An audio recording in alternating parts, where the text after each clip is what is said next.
Okay, I think we're gonna get started. If anyone close by wants to take a seat.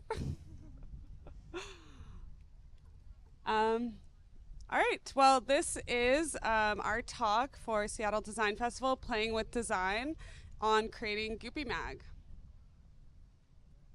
We're going to be taking you through who we are, why we decided to make a magazine, how we made the magazine, and then we're going to be having a panel with some of our contributors, asking some questions. We're going to have a little Q&A, and then we'll be taking you through a little design activity. Great, so meet the Goopy Girls. That's me and Kaylee. In 2021, we decided to combine my love of writing and Kaylee's love of visuals into a creative studio called the Goopy Girls. So I'm Kaylee. I did all the design and layout for the magazine. I'm a graphic designer, and I love working on print projects of all kinds. I love publication, packaging, also branding and design in the digital realm. I've always loved like art magazines and art books, so it's kind of a dream of mine to design a magazine. Yeah, I've done a lot of publication projects in the past, one of them being the Other Almanac. It's kind of a take on the old Farmer's Almanac, an updated version. So I learned a lot about publication and the whole process of self-publishing through that. Great. Thanks, Kaylee. I'm Elise. I'm the head of writing and operations for the Goopy Girls. And so I am also a freelance marketer, journalist, and editor. And so I did a lot of behind the scenes work and also creative direction working with Kaylee. So the two of us have been a great team. I have a podcast called Vocally Fried. It's a pop culture podcast. And I've also been really excited to be involved in Arcade, which is a print and digital publication in the Seattle area. And I'm able to do editorial and journalistic work with them. All right, you're probably asking why Goopy.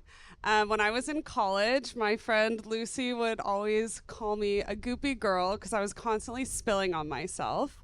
So when Kaylee and I met, we wanted to create a studio that was known for maximalism, mess, sexuality, and playfulness. And the term Goopy Girl just seemed to stick and resonate with both of us. Yeah, so we started this kind of creative collective called Goopy Girls as an outlet to kind of do our fun, maximalistic, like bold design and projects. So pretty much just everything we weren't able to do at work. So it was a good outlet for that. Good outlet. Great. So we created a print magazine, Goopy Mag. There's some here, and there's also some sitting on chairs if you want to flip through it. It's kind of hard to see the screen right now, so probably easier if you just flip through the physical copy. But we created a magazine centered around play with games, activities, and things like that, because we noticed that adults really just don't play enough in their daily lives. At the first event that we got to release the magazine at was at the Seattle Art Book Fair, which was an amazing event. And we basically, when we table, we have like this fuzzy green tablecloth out and then a bunch of little toys and trinkets and things to fidget with. And all of the kids would come up and just start playing with things, touching the fuzzy blanket, things like that, and just kind of playing with our things. Adults would also come up and nervously ask if they were allowed to touch things or allowed to play with the fidgets. Once we said yes, enthusiastically, they would start playing. So what we learned through that experience was basically that adults do want to play, but it feels like it's not socially acceptable or it's not a part of adult life. And so I think that was just a really good learning experience. Kaylee and I also worked at Tiny Trucks Outdoor Preschool, shout out my mom's preschool, this summer. And it's a play-based preschool. And all the kids did was imaginary play for, 4 hours a day. And that's really all that kids do. And so what we learned through that was that play is really just a natural, inherent part of life. And at some point, we're told that it's not acceptable or that you're not supposed to play. You're supposed to be serious, focus on work. And so we kind of want to bring play back to adulthood.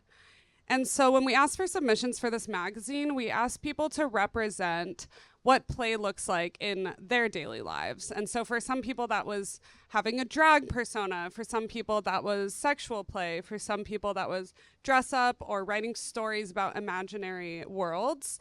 And so the magazine really is different interpretations of the concept of play as an adult.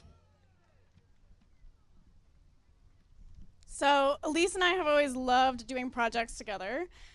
Before the creation of Goopy Girls even. A lot of our shared interests could easily be described as childlike play activities. For example, we love doing little dress-up parties, little skits. We even planned a few very extravagant parties. We planned a full-on circus with performances, not once, but twice. So when we decided to make a magazine, the theme of play seemed like a very obvious choice. Yeah, definitely. And we also were both really inspired by different magazines and publications that are dedicated to keeping print alive. When we met, we both had extensive book and magazine collections, so it was kind of just a common interest. Something we both definitely feel is that we were working remote jobs. We were on our computers all day, and then we'd get off the computer and start scrolling on TikTok. And so there's just so much screen time. And we think it's really sad that print is dying.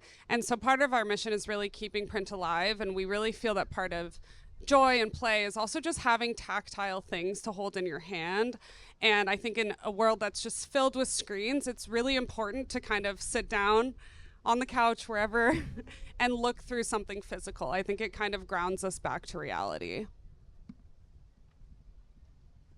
So shortly after Elise and I met and we decided we wanted to start doing some more creative projects together, we started doing a visual identity for Goopy Girls, our creative collective. And we really wanted to express our brand voice of being very maximalistic, bold, playful. So we started with some very colorful color choices, experimental typography. And for kind of our logo here, you can kind of see some early process, but I started with kind of adding some more goopy effects, kind of in Photoshop, and experimenting with those, and then taking it back into Illustrator and creating our final vector lines for the logo. We also have some early process for colors and typography up there, and then you can kind of see our final brand guide up there. Yeah, and so kind of how did we launch it? After creating the brand guideline with Kaylee, making sure we had the colors, font, and logos that we needed, it was time to call for submissions. So we did that on Instagram.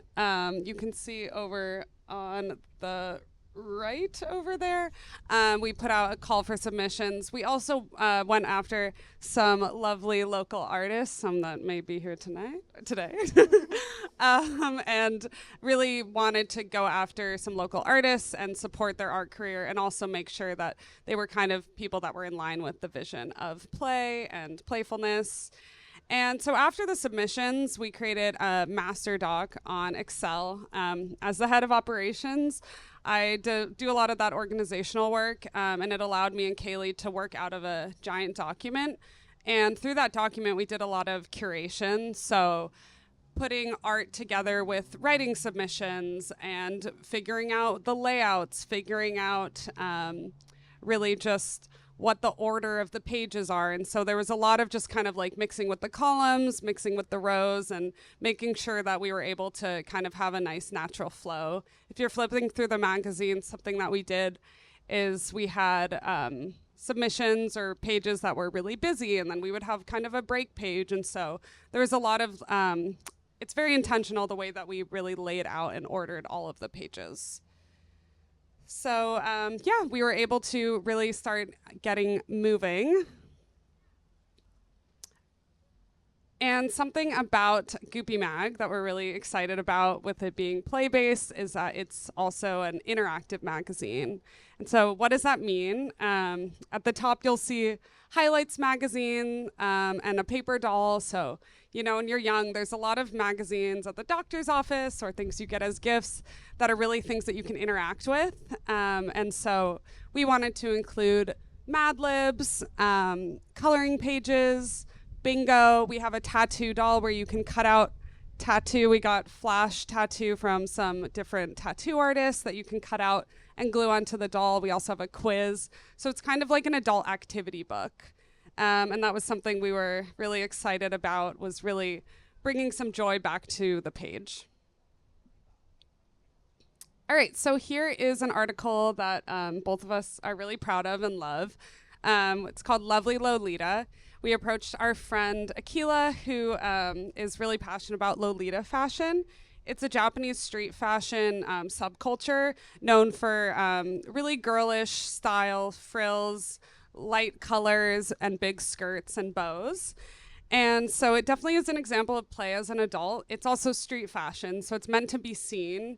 And so we wanted our photo shoot to be something that was really public. And so I kind of pulled together some photos of models in grocery stores, because it felt like a really nice juxtaposition of this kind of over-the-top frilly outfit in this kind of mundane classic grocery store. And so we put together a mood board. Our friend Will Charlie, who's an amazing photographer, took these photos and edited them.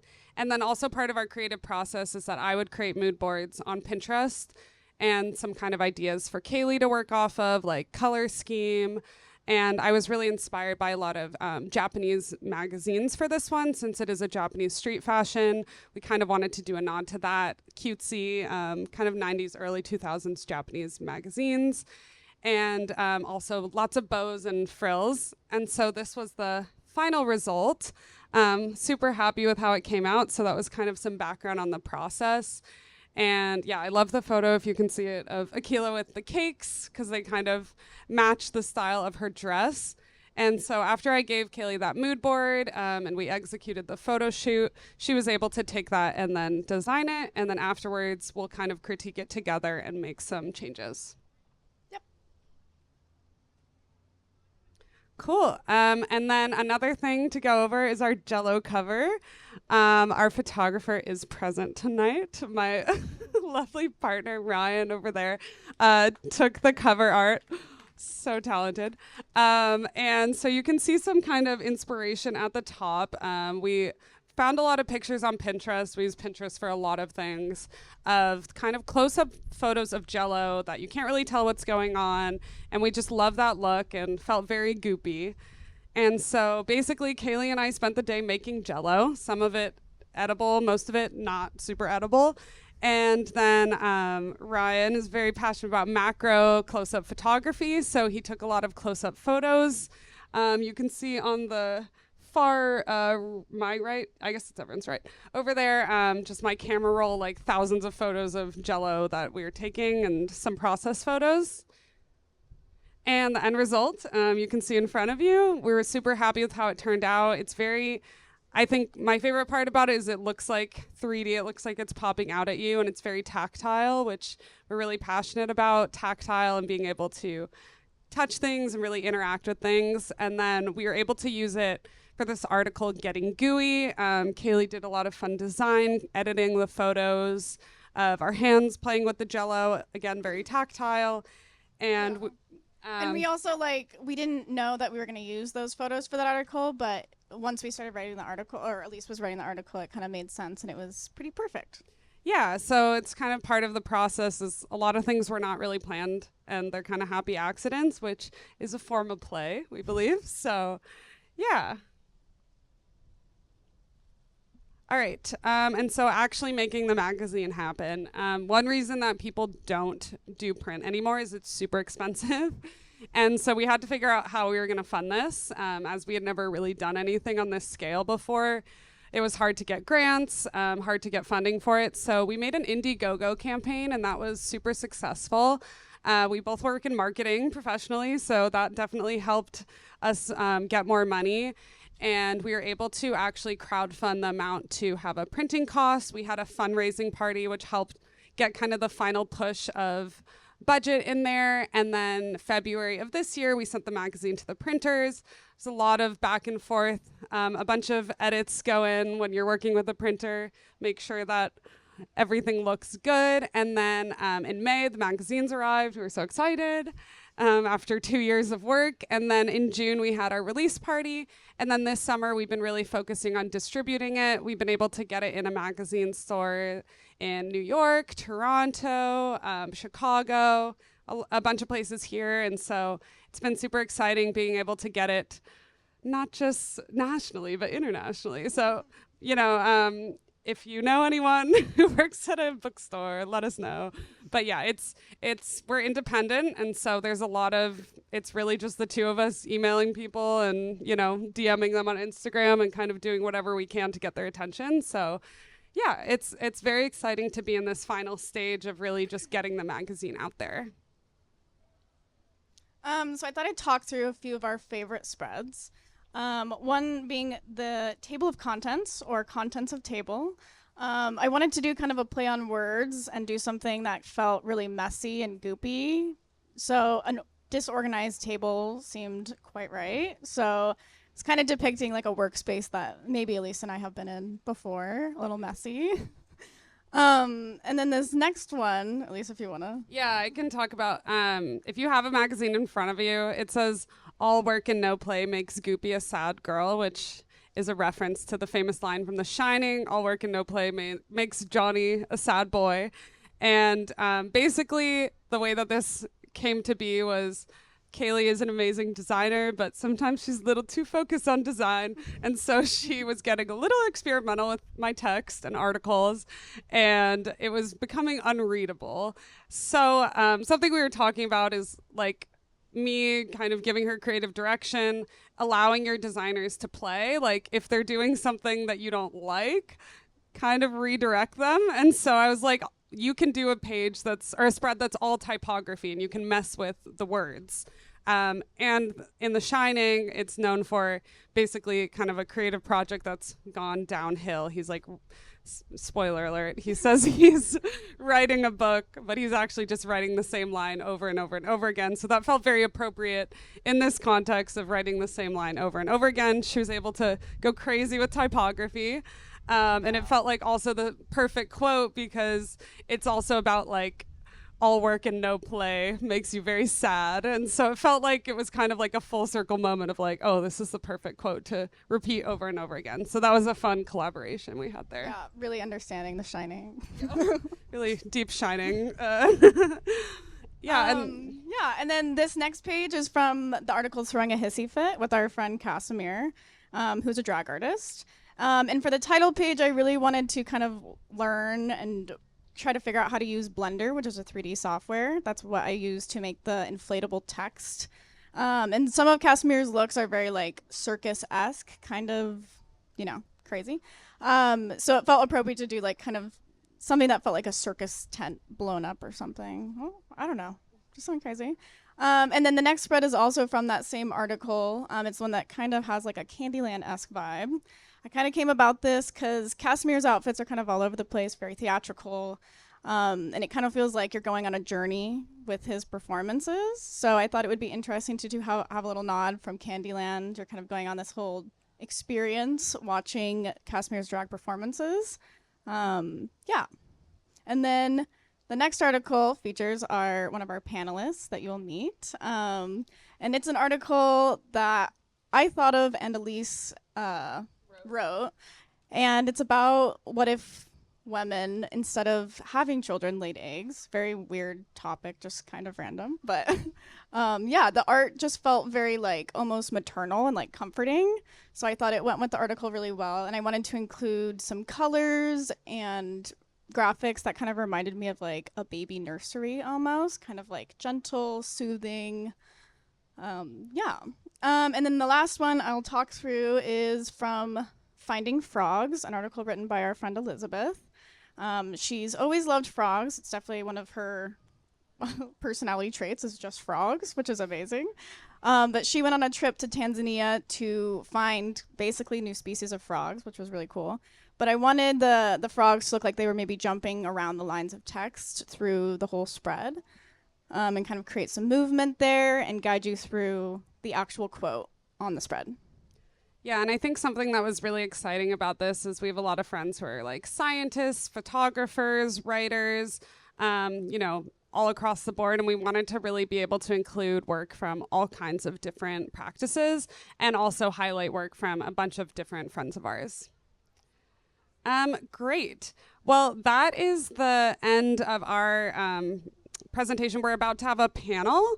Are there any questions that come to mind about anything we just talked about?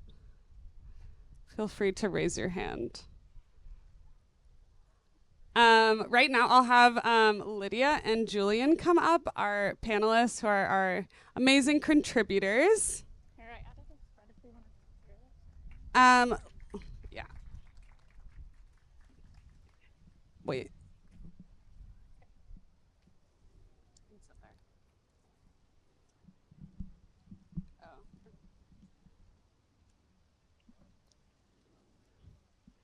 Great. A little intro. Lydia Jewel Gerard is a Tacoma-based visual artist and pole dance instructor, and she has just an incredible sense of vision. We use her for that fragile beginnings. We loved her egg motifs that felt appropriate. And she really has, if you flip through, really an ethereal sense of art, very dreamlike scapes. And something that I was kind of talking about was the flow of the magazine. So we had a lot of kind of crazy maximalist magazine spreads, and Lydia's art kind of felt like a breath of fresh air, or like a pause. And so we used that a lot kind of in between some of the more crazy spreads to have something that was sort of a break for the eyes to kind of reset. And so, yeah, we met randomly at a bar once, and she's an incredible local artist. So thanks so much for coming.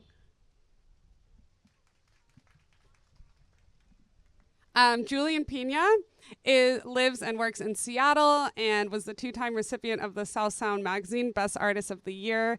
His work is super surrealist, also very maximalist, really goes along with our vision. We did a multi-page spread on him called Playing in Utopia, and kind of how he creates these magical, almost dreamlike scapes in his art. Very surreal. You know, you have a cat with an octopus on its head, so things you might see in a dream, or if you're in an altered state of mind. And so it felt like a really appropriate, he's mostly a painter, but also does other kinds of visual art, and just felt like very appropriate for the vision of our magazine. So thanks for coming. And then Kaylee, who most of you have met, our incredible designer and layout person. She's super talented, all about color. As you can see by her outfit, hair and makeup is usually very neon and colorful. And so she's also going to be on the panel. And I'm just going to ask them a few questions. And then we also will take questions from the audience if you want to just raise your hand and ask them a question. Let's start out by just introducing yourself, your background, and how you got to where you are today. Lydia, if you want to start. Hello, everyone. Thank you very much for coming to celebrate the Goopy Girls magazine and get to know us a little bit. My background is in what I would call like experimental studio arts. Studio arts being anything that's like made in an art studio, so painting, drawing, ceramics, and the experimental aspect of that being finding new ways to use those traditional mediums. I kind of got where I am now through a lot of playing around. And, you know, any artist's career has many chapters to it, but I have studied and also experimented. And I think at this point in my artistic career, I'm just really enjoying connection to the Seattle art community and finding a lot of that play and experimentation in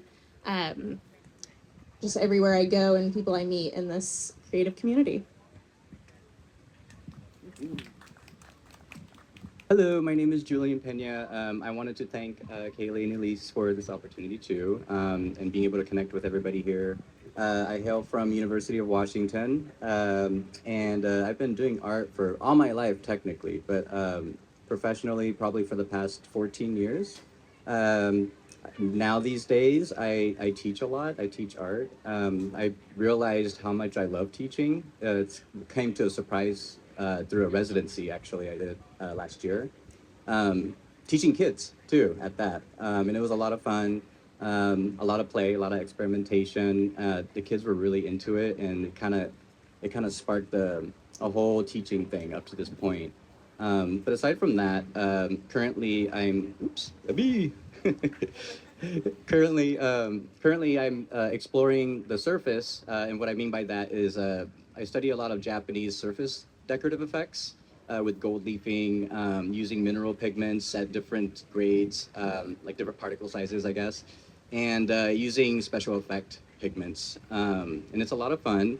Kind of getting into this really deep way of, I guess, playing with the surface in a way that I can play.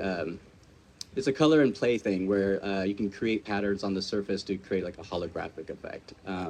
It's a really involved process, but it's a lot of fun. It's a lot of trial and error too, but I think that's the great thing about it. But yeah, and now these days, so the class I teach is acrylic lab, and that also involves a lot of experimentation. There's a lot of rotating techniques and demos. It's the same class, but it's different every time. And it's just something that I just really enjoy doing these days. So. Thank you so much. We're really excited to have you guys in the magazine. It's some of our favorite pieces. You guys have kind of already heard from me, but I'm a graphic designer. I've always kind of been interested in print design in lots of different aspects. Always loved packaging and art magazines, so it was always kind of a dream of mine to create my own and to work on design in books and magazines. I've been working on design since I went to school for it. I did art all my life and always wanted to do art full time, but design kind of seemed like a very organized way to do it. And just felt good for me. I like having a problem to solve. So design kind of gives me that solution of having a problem to solve and doing art at the same time. So I really love packaging, publication, branding, love solving all those problems. Great. And if you pass it back to Lydia, my next question is, how did you hear about Goopy Mag and why did you submit? So, like we already said, I met Kaylee and Elise in a bar after a Capitol Hill art walk, and I think it was maybe a month later, they reached out to me via Instagram saying that they had this new creative project that they were working on and sending me basically their call for submissions. And from the very beginning, I could just tell that it was going to be really, like, the play was going to be the central focus of what they were exploring. And my work, especially at the time, because I had gone from taking a very long break from making art to really diving headfirst without a roadmap into the creative landscape of Seattle. And it felt like a really good time to play and try something unexpected. So that's how I found out about Goopy Mag. And I was just from the get-go, I think the idea really resonated with me. And so that's why I submitted. It's funny because I got introduced to the magazine through Lydia, actually. Thank you. Oh, wait And, 1 second. oh. Since we're talking about like how we got where we got, Julian used to run a gallery that gave me my first art show. Yay. And she was amazing. It was an amazing art show. I got connected through Lydia, and then I got connected through Elise and Kaylee. I think it was about like a year and a half, 2 years. Now the result has been great. The hard work really shows. The beautiful glossy magazine. As far as like why I submitted, a lot of the themes that surrounds the magazine resonated with me. I was totally vibing with it. A lot of play. Some of the Japanese art you'll see out there has a lot of playfulness. One of my personal favorites are like the ones that feature cats, cats playing and just being cats and all that. And there's so much of them, among others too. But experimentation. That's kind of the thing. That's kind of the focus in my studio practice, is to just play with different materials. So that resonated with me as well. And just like the whole surrealism of everything, like the colors, the popness of it. And it was a really attractive thing to me. So I'm really happy to be a part of that. I guess I can. Yeah. How did you find out about it? So what did you submit to the magazine? So at the time that Goopy Mag was coming into being, I was transitioning from a studio art practice and really starting to experiment with digital. A big theme in my work is light manipulation, and discovering digital artwork allowed me to use light as the medium. And so the timing worked out so that I was just really interested and excited to have a place to submit some digital work. And so all three pieces that ended up in the magazine are digital paintings. They're really like dreamy lightscapes that are meant to give the viewer a sense of like looking through a window into another world. And some of the shapes and colors were very much inspired by like the idea already of like goopy playfulness. So you'll see if you look at some of the pieces that there are these like wobbly structures and bubbly kind of textures. So there was some inspiration from the premise of the magazine, but also it just perfectly aligned with where my practice was at the time, which was really trying to make these like ethereal mindscapes out of light. Hold on just a second. Do you make notes? I did. You're so professional. I have to. Okay. So some of the artworks that I submitted, one of them including one called Sad Day. I actually changed the title of it to Dark Night. There's been a lot of changes since I submitted the art up to now. And I was also in kind of a transitional period myself. I actually took a little bit of a break too since then even. And I was just kind of focusing on teaching art. But in the midst of all that, I didn't really quit art. I was definitely playing with materials and exploring more. And Sad Day, or Dark Night now, was probably the first painting that I've done where I included holographic effects. At that time, I was actually using film. I think it's like a mylar polyester film where you apply it onto the surface of the canvas. And unfortunately, you can't see it in like print as much as I would love it to be. But if you were to see it in person, it's pretty neat. And so I kind of went along with that to explore, also kind of like a play on color and light on a surface and how that can interact with different materials and how that can help tell the story in each paintings too. Another painting would be like the Very Last Supper. It's a horizontal piece composition. It has silver leaf in the background. I play with a lot of gold leaf and silver leaf using Japanese techniques. And it's just like this menagerie of wild characters. I call them avatars. These characters are oftentimes used in different paintings, right? Almost like kind of like those, I think, Bubble Yum. I don't remember the name of it, but they had those comic strips, right? And every single comic strips were like a piece of a narrative. And one would assume that there's like a grand narrative, right? There's a world, I forgot what the kid's name was, but, you assume that he has a family maybe or something. And, it leaves a lot to the imagination. And I think that's an important part of play. So, I wanted to kind of make sure that whatever I submitted was something that falls in line with that, and vibes with the whole play aspect of the magazine and the theme, and just the overall silliness of it. I come to realize even up to this point during my break, I was asking a lot of questions of like, who am I? A lot of self-inquiry, I guess is the best way to put it.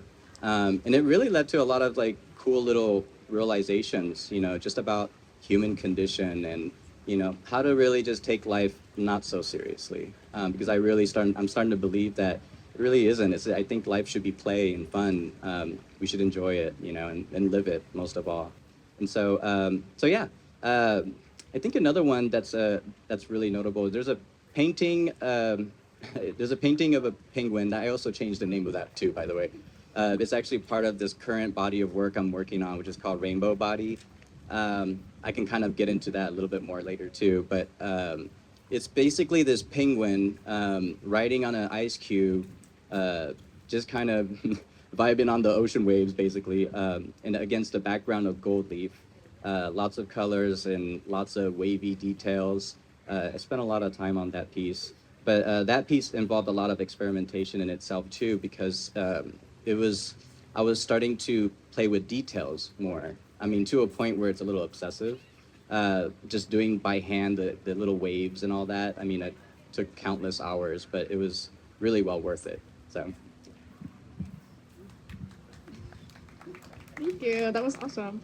I obviously made the magazine, so that's kind of my submission. But Elise and I did work on a collaborative piece called On Womanhood, and we were just kind of, talking, having some conversations about like what it feels like to kind of move away from friends and have relationships change as you get older, and that's kind of what the piece was about. And Elise and I kind of worked on that together. And mine was just kind of like found photography with some effects and extra graphics, but I thought it really like depicted what was happening in the article that Elise had written about just the changes you go through, especially as a woman with relationships and your body. Yeah, so that's a part I can't talk about. Great. And for our last question before we have Q&A, what does play mean to you in your artist practice? For me, in my artist practice, play is all about experimentation. So, as I said previously, my background is very much in experimental studio arts. The idea of experimenting with traditional media in a way that disregards the expectations of how you're meant to use that media is, I would say, like the most direct way that I engage with play. A very tangible example of that is that I'm doing like a lot of ink painting lately, and the inks that I'm using are technically meant for calligraphy. However, I don't even use a brush for them often. I'm making these weird, messy puddles of ink and seeing how that can be like the most sensually satisfying experience for me. And I think that's very similar to how like children first interact with art is really through like the joy of the materials. And so I try very hard in my practice to, anytime I'm introducing myself to a new medium, or even when I'm trying to rediscover a medium that I've worked with before, I'm really trying to release myself from the expectations of how the end result is supposed to look or how I'm supposed to be using it, and explore new ways of doing that. Very much with the pieces in the magazine, that was a beginning of me experimenting with digital work. I don't have a background in digital art, and when I approached those programs that have so many ideas around them about how you're meant to use them, I really did not, I very intentionally did not try to recreate things I had seen or to like look up how it was meant to be used, and instead just explored it like it was a digital jungle gym, and to see whether or not I could make shapes and colors and lights that were compelling to me on like a very base level. So I would say that that is like the main way that I'm playing in my work, and it definitely like I feel like paid off for the pieces in the magazine. So material science to me is very fascinating. I'm a total nerd about it. And, when it comes to mediums, you have the typical acrylic paint, oil paints, watercolor paints and whatnot. It's kind of cool when you start to discover like the connections between them, and even just materials that's not really conventional.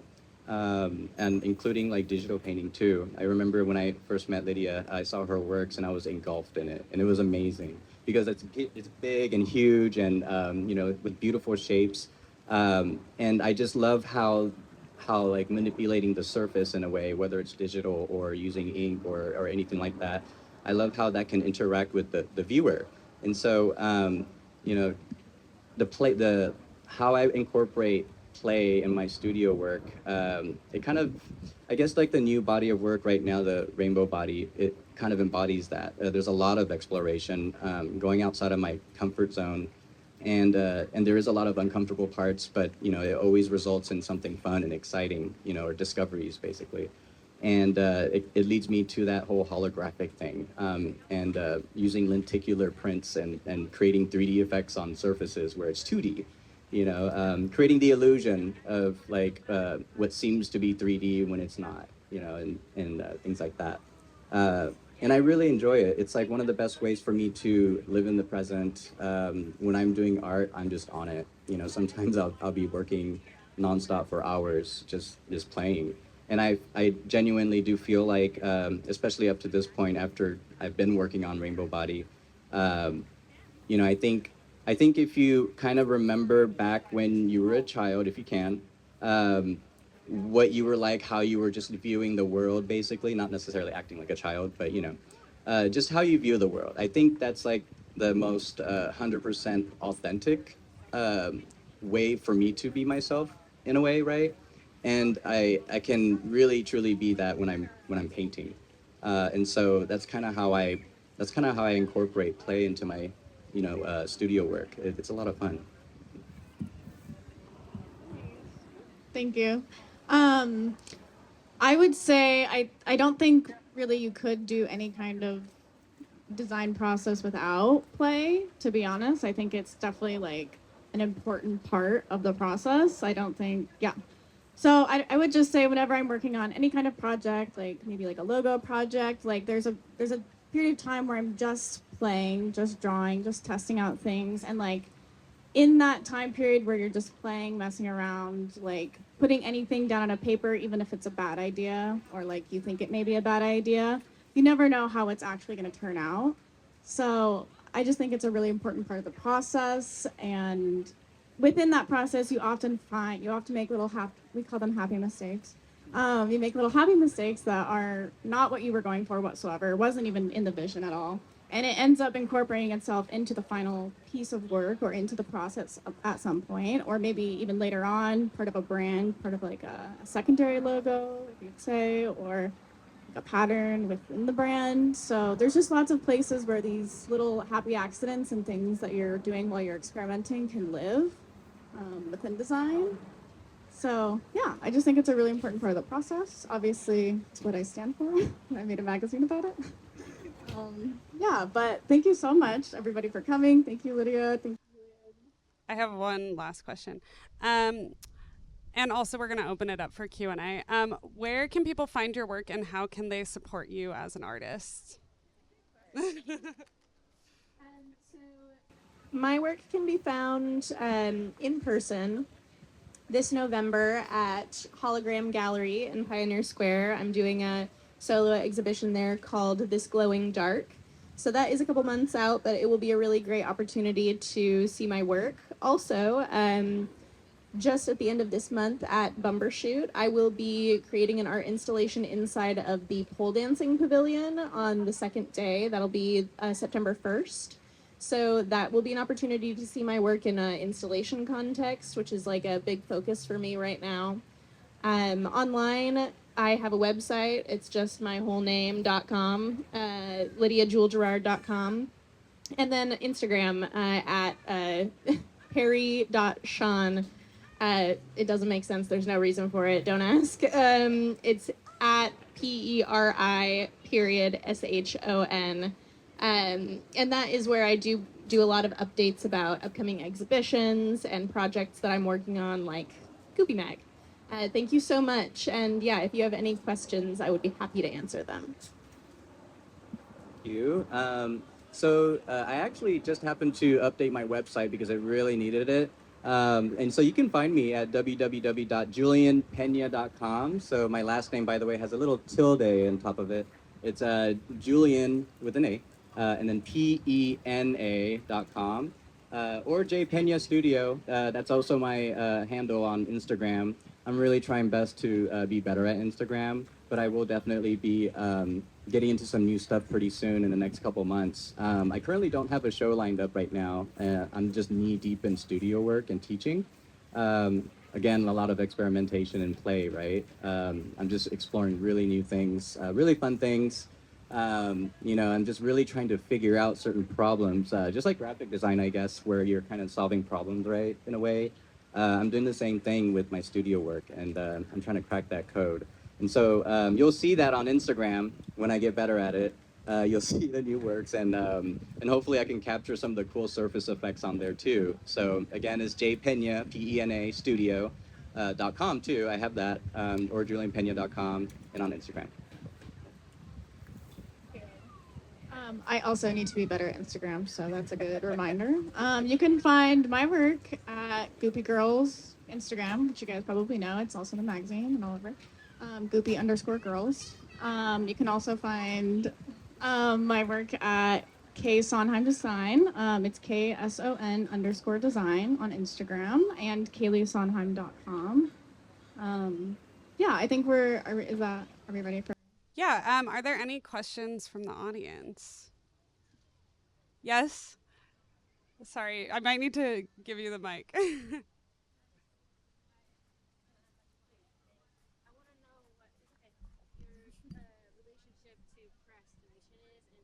Procrastination?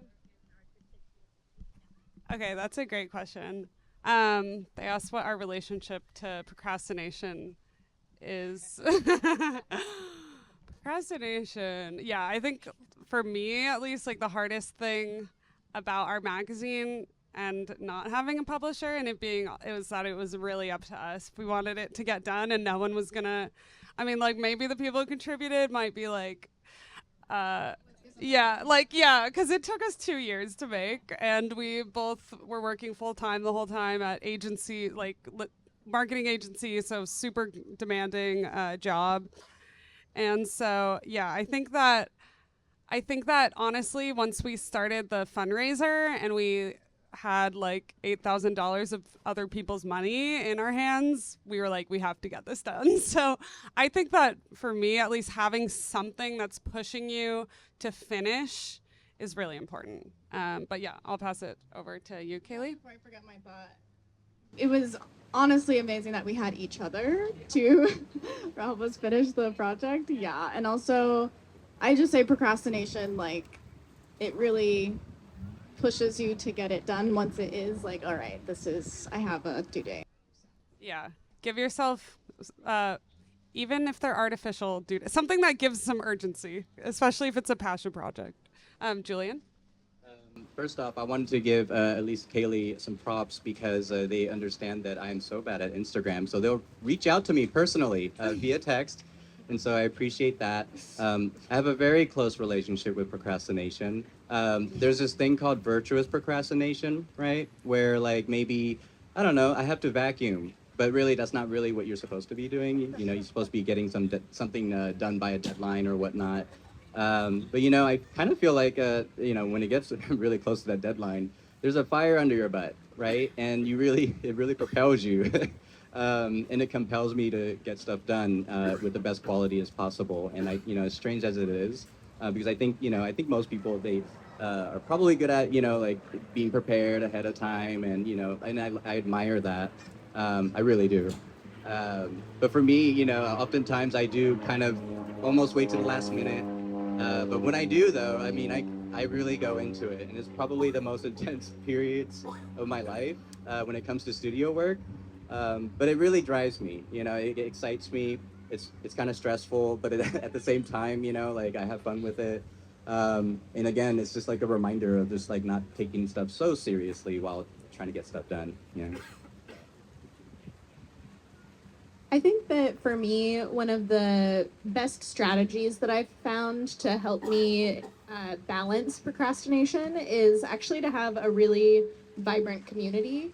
And the more time that I spend around other people who are working on creative projects, the more inspired I become to also take the next steps with my creative projects. And also, when you build like a very active community, and opportunities come up to collaborate with other people that you are excited to work with, those kinds of deadlines where you're working in concert with other creative people can be a really good motivator to get things done on time, to really like rise to the occasion and do your best work with those people because you admire their work so much. And so for me, I think that that's been one of the best strategies that I've found. Thank you. Yeah. Sorry, I just wanted to rip off that, but I agree. I think that community is important. One of the things that I have seen too in the art community, a little bit. Thankfully, there's a lot of community, more collaboration. There's this thing called competition, and it's In the art community, I feel like there might be a little judgments, and it's nothing like something to affect you in a bad way, right? Like I think we're all are unique beings on this planet. I think we are all artists in some ways, right? Even if we're not doing it professionally. It really is kind of beautiful to see within the community, especially if people are kicking butt, with art. I do feel that sense of inspiration, right? And not only that too, like seeing techniques in action, live or on the canvas. It also inspires me to think about like what I do with my work. And so I kind of feel like in terms of collaboration and community, the best C's when it comes to that is a lot of inspiration can come from each other, and I think that's okay. So that's it. Thank you, guys. Any last questions before we have a design activity? Yes, Alex? Hi, thank you for the panel. I was wondering if you ever deal with like creativity block or trouble being creative and how you get past that if you deal with it, if like play is part of that. That's really for everybody, I guess. Yeah. I mean, that's a great question. I think, honestly, having a creative partner of Kaylee has been amazing. I think part of it is I'm not a designer and I don't really like the detailed little things that Kaylee can do. And so I think for me, I'm like more of a big picture person, and being able to brainstorm things with her and her having a completely different skill set than I have really helps us move forward. And really, it's just kind of us hanging out as friends. And then pretty much anytime we hang out, we're probably going to be talking about our work. And so then we'll be doing something and it's like, oh, wait, we could include that in the next issue. Or, there's like a comic expo happening. We're like, we should have a comic in the next one. And so I think kind of drawing inspiration from your life, and also I think just having someone to bounce ideas off of it. That has a very different, like we have very different minds, I think, and the way that we go about things is very differently. And so I think it's nice to have someone who's also different than you in a lot of ways to brainstorm with. That is like such a relevant question. So for me, after I had completed my academic studies, I went through a 3-4 year period of actually not making hardly any art, and really feeling like I was in a terrible creative block, burnt out, and not sure of whether or not I was kind of like fit to like make it in the creative world. So I think that I've definitely dealt with that. And one thing that I would say is, if you find yourself in that position, resist making any like decisions about whether or not you are or aren't creative. Like, whether or not you are having a creative block, it doesn't really mean that you are or aren't an artist or are or aren't a creative person. You're just experiencing that in the moment. And another thing that I would say that for me really helped to like move past that period in my life was to diversify my creative outlets. So like I really, in my studies, focused very hard on studio art, and I still think of that as like my main practice. However, like during that time, I got extremely creative with cooking, and that was like a creative practice that was just for me and the people in my close personal circle. And it really allowed me to exercise that creativity without any like pressure for it to be my career or to grow in any kind of like career oriented way. And now, as I'm like really fully in the studio art practice, really pursuing that as a career, I still have other creative outlets that help me to like, if I'm stuck, I can still be like actively being creative. I'm a pole dancing instructor and I have like a background in ballet. So a physical creative practice for me has always been super helpful in having just like a totally different way of interacting with creativity that allows me to like use that part of my brain when I'm feeling stuck in the studio arts, and vice versa. When I'm stuck with dance, I go back to painting. So I think like diversifying the different kinds of things you do creatively can be super helpful. Yeah, I completely agree. When it comes to creative blocks, I think early in my career, I used to, when I have those creative blocks, and if they're really like it feels like a long-term thing, there's been times where I would feel like, oh gosh, in a world full of limiting beliefs, right? Like I can't do this, I can't do that. sometimes I might be like, oh, I'm not an artist, or I'm not good enough, or whatever. And I've come to learn that I am an artist, and you are too if you say you are. And just because you have a creative block really doesn't mean anything in that sense. It's not a bad thing. It doesn't make you not an artist. I'm not sure how creativity works, right? It just kind of happens, maybe. But just like what Lydia was talking about, for me, it's funny. One of the techniques that I was kind of exploring was inspired from nail art, of all things. And it's like this, I don't even know what to call it, but magnetic pigment, maybe. And it's just, I think it's just like a ferrous iron pigment that's colored, maybe. But it's just really interesting because you could actually create like a chatoyant effect, like a tiger's eye. I don't know if, basically where you're using magnets to suspend the magnetic pigment within a layer of acrylic. And then, oftentimes they would use UV to trap where the pigments lie on each level. And so therefore it creates this effect of chatoyancy, like what you see in a cat's eye maybe. And it's really fun. And I was kind of surprised that I was, I was looking through a magazine and I just happened to see it and I was like, nail art and magnetic pigments. That's really fun, and I think it just kind of comes in the most unexpected ways. And so just like what Lydia was talking about when you're diversifying your what you do in life, right? Whether it's cooking or nail art or, for me, it's science too. I'm getting into structural color right now where kind of like those Morphos butterflies, right? They're not really blue necessarily. They don't have blue pigments, but they have little structures that reflect that blue wavelength in a really pretty way. And that's fascinating to me too, and so that sparks a whole lot of other things. And so I think it's just like action is required, exploration, and again, play. And I think that's when creativity just kind of starts flowing in when you least expect it. So.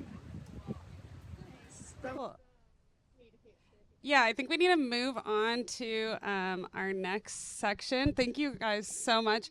And I'm sure they'll be around after for a little bit if you want to ask them questions one-on-one. Yeah, they're so amazing. So our next section is we have a little design activity that Miss Kaylee is going to lead.